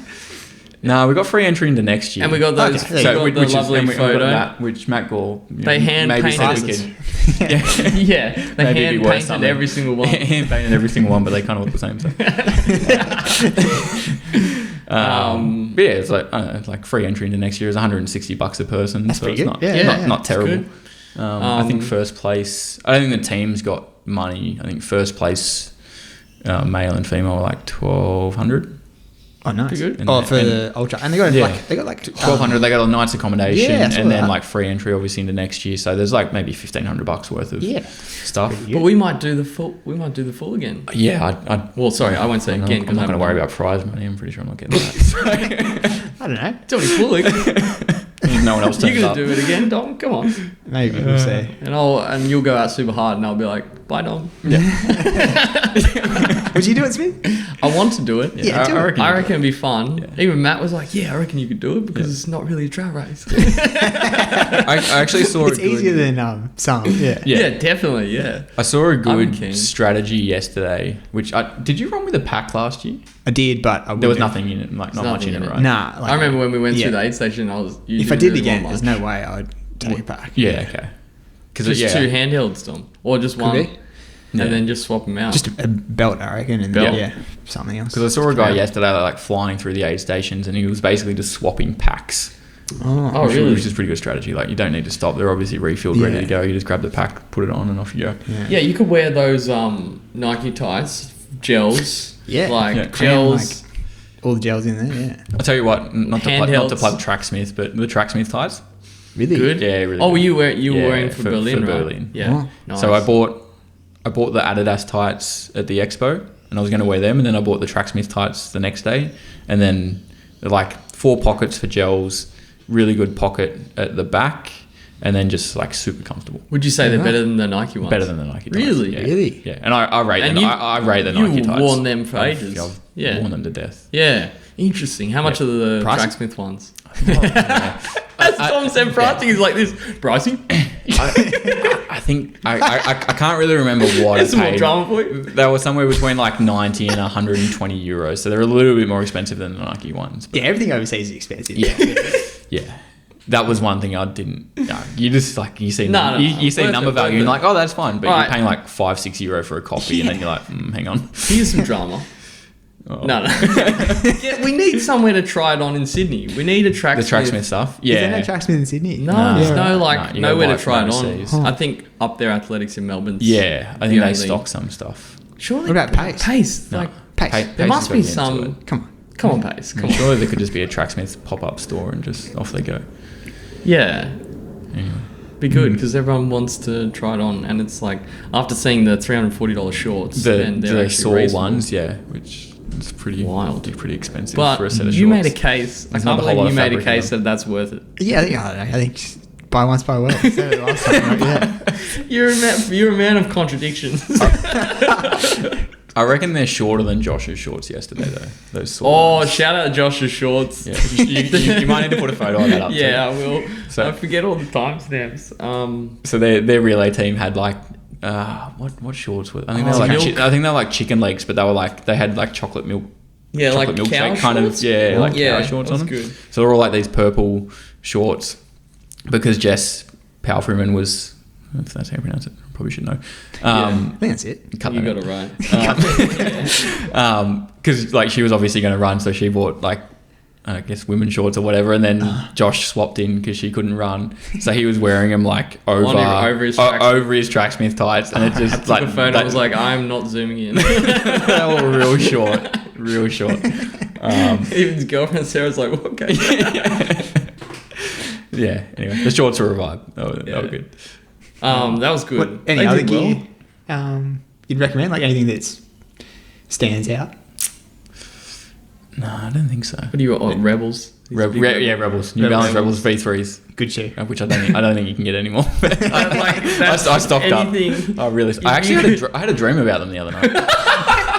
I had a dream that I went to the shop and they had like 3 pairs left in size 9s, but 2 of the pairs were like the wrong pair, so they were like different colours, and I bought them. Of course you bought them. There's nothing that characterises Chris Gatt more than a pair of Rebels. Yeah. Like, you love that shoe. They're a great shoe. I was getting them on sale for like $120. Just I can get 1,000. You love them, please. 1,000 Ks out of them, $120. Like, come on. Buy well, buy once, buy well. Yeah. No, yours is just buy heaps of pairs of the most mediocre shoe on planet Earth. No, I think you're onto a good thing though. Like, don't change it. Sorry, that was me. Come on, Mr. Super Blast. How many Super Blasts are you going through now? Well, there's only my second and pair. And you're paying like 3 times the amount for Super Blast. Like, you've essentially, I feel like I've touched the sore spot. You've essentially bought 6 pairs of Rebels. Anyway, moving on. That's what happens when you insult the Rebel V3. Good for trails, not good on really muddy trails. Good for road. They're good for. I did 2 sessions overseas in them. Like, they're good for walking around the expo. They're good for walking around the expo. That's comfortable. Like you can get the white ones, and they're good to go out to dinner. That's true. Good for me. I don't know. Good for anyone else. Good shoe. I was actually pretty shocked seeing you in a white pair of like other shoes. No, they weren't Rebels. Nikes. Yeah. Another controversial decision, but anyway. Wow. Sorry. I apologise. What other gear? Shoes. The flip belts are good. I've actually rated those. Yeah, okay. I wore it for Berlin. Oh yeah. Yeah. You keep your phone. Yeah. Had the phone in it on the back. Didn't feel it. That was the one where my gym card flew out of it doing the 2x10k Sydney Harbour 10k. Well, that was stressful. Yeah, shit. That's not great. What was the solution there? Oh, you went in. just running whatever I was wearing and get a new bib. Because we couldn't get back to the gym to do a change. Yeah, so you got a new bib and then went out. But that was right. Yeah, that was okay. What about other shoes? Other shoes. I've gone into the Alpha Flies, the 3s, like them. Because you were big. Hated the first Alpha Flies, which is very controversial. Which is kind of like a lot of people like those over the 2s. At first, I hated them too. Yeah, and then they kind of grew on me. And I think maybe I reckon maybe if I went back and tried to wear them now, I might like them a little bit better. But I just remember like I used to work really hard in them and they're very different. Yeah. And then the 2s I remember trying on and I couldn't even get my feet in them. And I was like, I'm not buying a shoe that I can't. It takes me 10 minutes to put my feet in them. Yeah. And then I tried the 3s for Gold Coast and I was like, that's a good shoe. So yeah, kind of moved away for like half marathons and marathons, I reckon, into the Alpha Flies. And I'll keep the Vapor Flies for 5 and 10k. They're just a bit more responsive. Vapor's 3 was a good shoe. Yeah. Yeah. That's my rotation. Yeah. Next percents for sessions, Alpha Flies for racing, and Rebels. Yeah, just lots of different colorways of Rebels. Look, sorry, I was very mean to the Rebels, but once you do find like something that works, Nova Blast, or Super Blast, it is an expensive shoe, and actually part of the beef. This one's for Isaac. No size 14s. Yeah, I don't have that issue, but yeah. Yeah, neither do I. I thought that Yeah, 14 is pretty big though. It's huge. Yeah, it's big. It's a big foot. Still, Anyway, bring the 14 out so Isaac can review them. Yeah. Yeah, they're just, I don't know, I just clomp along in those shoes. Super Blast? Yeah. Okay, so you don't like them. Who was it? I think Jess. Jess has the same issue. We both get like hot spots on the outside of our foot. Yeah, Jess had a go at me because I raved about them. Yeah, good. Fair call. Same with the... I raved early on about the Speed 4s. That's the thing with shoes though, like everyone's feet are different. And what someone likes, someone else won't like. But there's just so many shoes. Like I remember go 10 years back, I was just running Kayanos, but there just wasn't the choice and diversity of shoes that there is now. Yeah, and you can hate one shoe and then, but you also got to spend a lot of money trying to find a shoe that you like, I think now. Yeah. It's so personalised. Like you have to kind of trial and error yourself. And and as you said, just find one and stick to it until they change the version. That's it. Have the Vongos grown on you yet? That's a no. They're good on the grass, like on a grass oval. Great. That's it. Very limited use. Yeah. So what will he say? Buy one spiral. No, I still got a lot of miles out of them. I ran pretty much all my easy miles in the lead up to Gold Coast. So something worked. Yeah, 230 shoe. Yeah, 230 shoe. 230 shoe. Kind of. 230 was sick. Yeah. I was really hoping when I was sick over in Berlin that I would have the same result, but it didn't go that way. So maybe it's a cheat code or something, but it didn't work. Cheat code.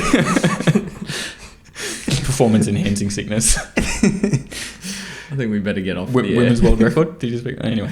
Yeah. Well, Dom, you called it sus, mate. Yeah. I didn't say anything. Yeah. We're creating our own drama. No, I don't know. Yeah, impressive. It was impressive. Yeah, we talked about that. It was crazy. Yeah. Yeah, some 210. Anyway. All right, we're time to wrap it up. No. All right, what's next? State 3K this Saturday. Yep. Who's winning? Josh. Josh, how's he running? Josh doing. I don't know if he's running it, but I mean, I've got no idea who's racing. But he's in form. Like he ran State 10K a couple of weeks ago. Absolutely solo off the front by himself. Just I think he lapped. He lapped pretty much everyone twice, and some people half a dozen times. Yeah, he's a quality runner. And just it was insane how he ran because he was just solo by himself the whole time. But I think he basically even split both 5Ks on the track. Like didn't decide to pull the pin because he was by himself. He just kept going. Yeah. But I think he's doing Zatopek, which is like mid-December. Oh, okay. And I think there's a bit kind of hanging on that from Saucony. So I think he's kind of working himself into shape for that. Okay. Right. I don't know if it's a positional result or a time result or something, but yeah, so it'll be cool if he's racing 3K. But the 3K is kind of cool because you get like those middle distance guys coming up and then the longer distance guys coming back, and it's really hard to pick who's going to win it depending on the style of the race because I think the B race always ends up being almost as quick, and then the A race just turns into like a just sit and kick kind of thing. No one really kind of takes it out. It's never and like just hammers super it. quick. She's like just under 8. Yeah. So no, it'll be cool to see. So there's that. We got Alex's. Are you doing that? Oh, the travel half marathon. I think so. Yeah. That's like that first weekend of December. Who's winning that? I don't know who's in it. First weekend of December. I've kind of got a little bit of a message from the coach to say like maybe don't do it. So I think I just need to treat it as an easy run. Fair enough. Yeah, that'll happen. I'm not one to go off program.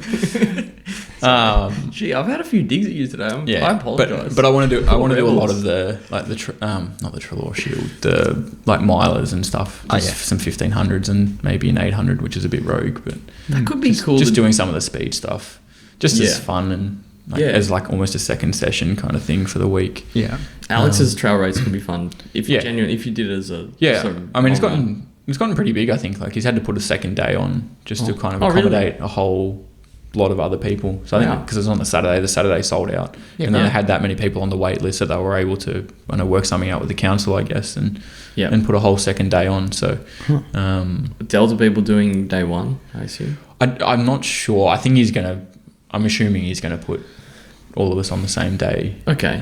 Or if maybe ask us if we have a preference or something. But maybe because we've already signed up, we're just automatically on the Saturday, and then everyone else new that signs up will be on the Sunday. I'm not sure. Do you want to do that one, Don? Maybe. Could be fun. It could be good. I don't know what the course is Round like. 2, let's go. Mate, you'd trash me at the moment. I'll wear my trail shoes. Yeah, I think he's going to do a couple of like recce runs out there as well, so I might need to get out there for that and just see what the course is like. Which part of the course is it? If it was like comparing it to the last, is it like the? I don't really know. Like, because they've run that course before, haven't they? Have they? Yeah, have I think so. They've done that once. course before. Yeah. Okay, that's right. So maybe it's the same course. I don't know. I might need to go on. Not that I'm going to race it, so I don't need to do any course research. So Yeah, that's true. just follow everyone else. And then Ballarat Marathon. Yeah, I think that one will be off the cards. What? I know we spoke about it, but I think Why? Yeah, I want to target. I think I want to target Gold Coast and Melbourne next year. Okay.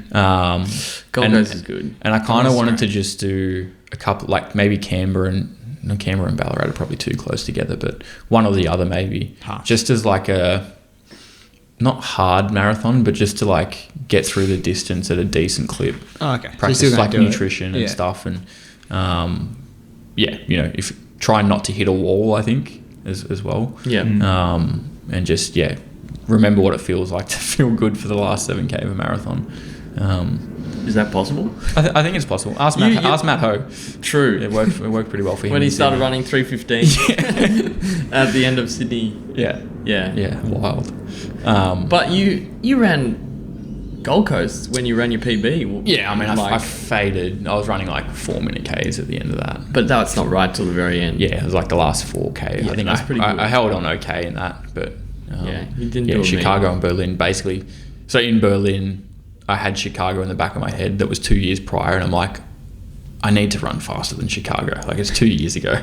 And I was just watching the time like get closer and closer. And I remember running through the gate. I was like, okay, you've got like 90 seconds to get that 400 meters from the gate to the finish to beat Chicago. And I was just like, fuck, 4 seconds. So I got there. But I think, you're good. You're a coach, different approach. Yeah. So we're focusing on speed, basically. So a lot of my sessions from now will be like 500 reps, 400 reps, 300, 200, like hard stuff. Yeah. Brutal. Which is good. I like good, it. It's it'd not be good. It's stuff that I've said over the last couple of years that I want to do, and I just never do it. Yeah. I always just kind of fall back into that longer kind of fartlek style session. So it'll be cool to see how the body tolerates it. State 5K or? Yeah, state 5K. So that'll be Sydney 10. Yeah. Same kind of structure. You can't miss out on Sydney 10. Yeah. You might be in trouble. Or depending on when that is actually after Ballarat. You might be able to back up. It might be 2 or 3 weeks. I reckon again. if I do Ballarat, if I fail at Ballarat, it's probably a Melbourne. You're not going to fail at Ballarat, so.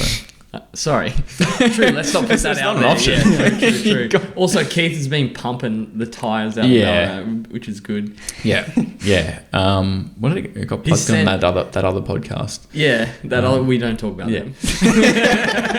no name dropping. We don't know. They were talking about something. Yeah. But yeah, I think because I've taken that hill out of it, so I think it's like a 2-lap course, which is kind of good. You can break it down into like nice kind of even chunks. You get support.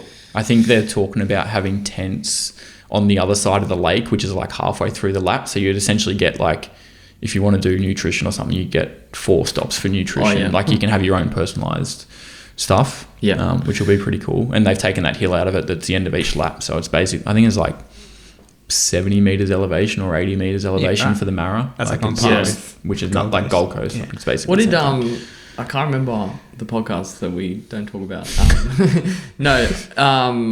Was saying it's like the local, similar to Valencia or something like that. That's he was like real pump. That's a pretty big pump up. Yeah, he was pumping it up. It might take a couple. It could be wrong, but yeah, I think if it gets like the top people from Australia down there, I think it's good. I think it'd be good. Like, and that's where Melbourne, I think, does it really, like Mara does it really well because it's all local people. Like, there's not a whole lot of that international pool. So, yeah, I think a lot of people can kind of get around it. Ballarat, it should be good weather. I think it was good weather this year for it. So, and hopefully there's a decent group going down. I know there's heaps of people talking about going down for it. So yeah, it could be a fun weekend away as well. Yeah. Are you doing any track stuff? I don't know. I haven't thought that far ahead. I mean, it wouldn't be terrible to do state 5, but my history on the track doesn't speak. It's not great. Did you do it? I did it last year. I was just demoralising. Wait, was it? Did you do it? No. I don't think you did it this year, right? I think you did it last year where it was really hot. That's right. I didn't do it this year. Did it? Yeah. You and me were in the same race. Yeah, I remember that. Oh, you ran very well then, Dom. I did. Sub 16, I think. Sub 16. You were stoked with that. It was hot. I remember it was terrible. After the race, I was telling you, you had like an ice pack and all this stuff to try and cool me down. You're like, what? Why do you tell me that?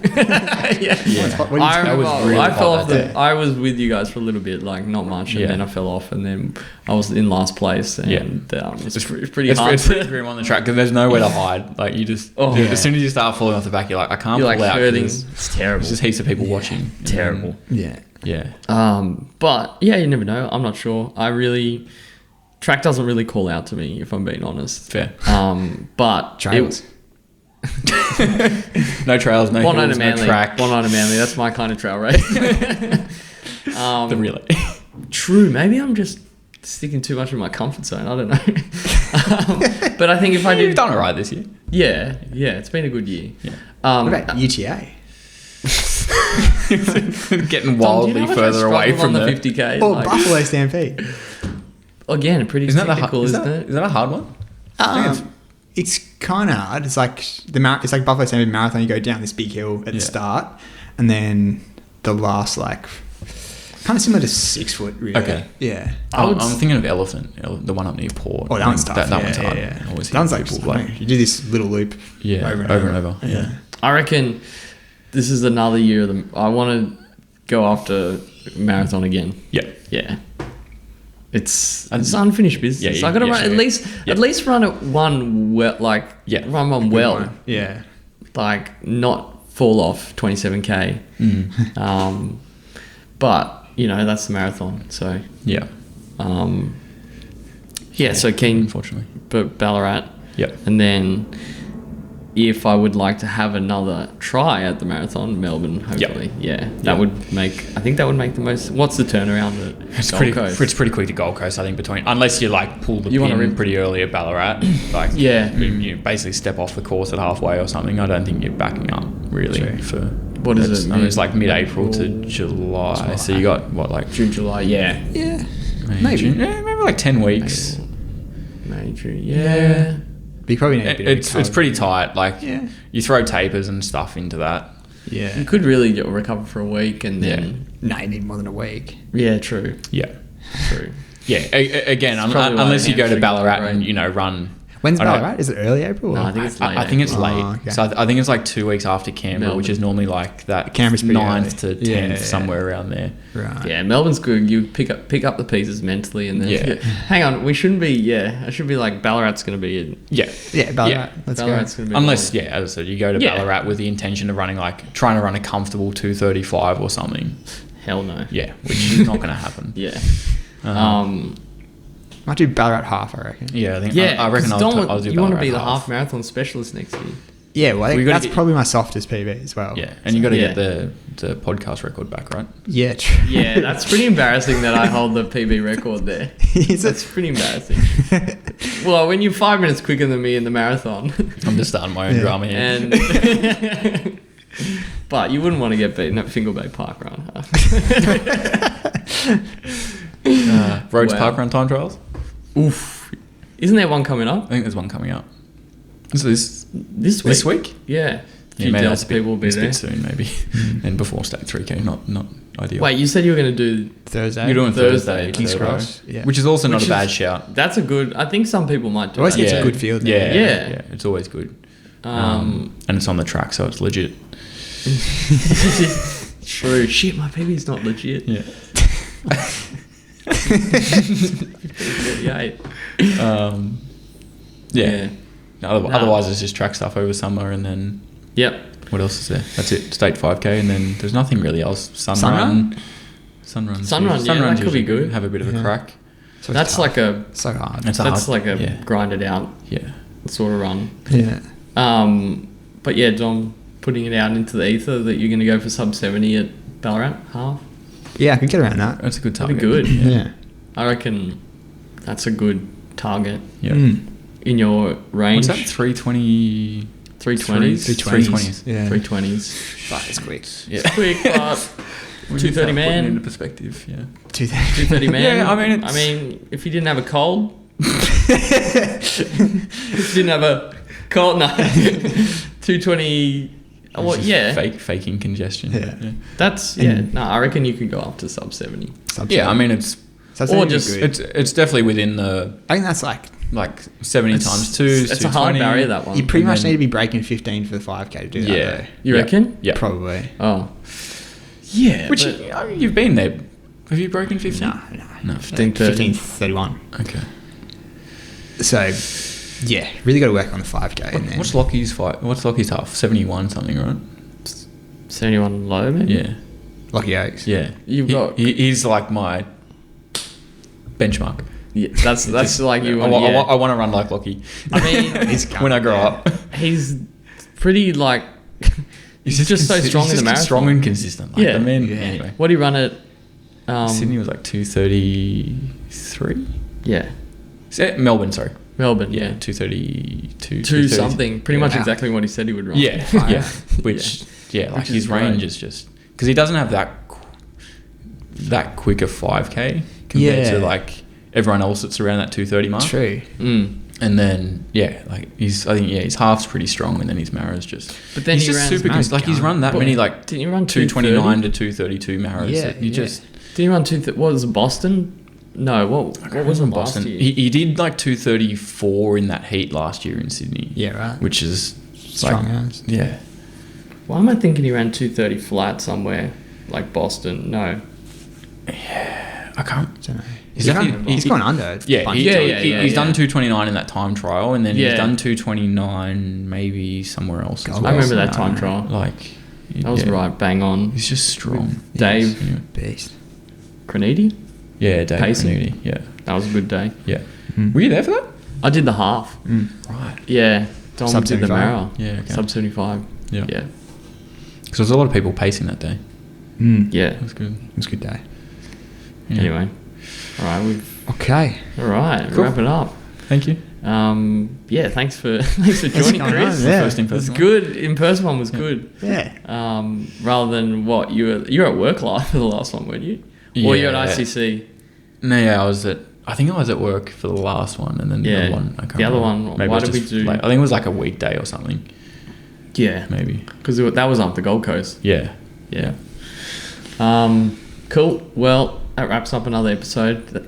Pretty good. Like consistency here, Dom. Yeah. Two in 2 weeks. We're getting rolling. Back on the ball. Yeah. Still got no plans for the next one, but Yeah, it's all sure. good. But yeah, thanks for joining, and good luck next year. I'm sure we'll be working together. No, thank you. It's been good. And yeah, thanks for listening, everybody. See ya. I don't know what it is the high five. It's always a high five. Nice tradition. Good one.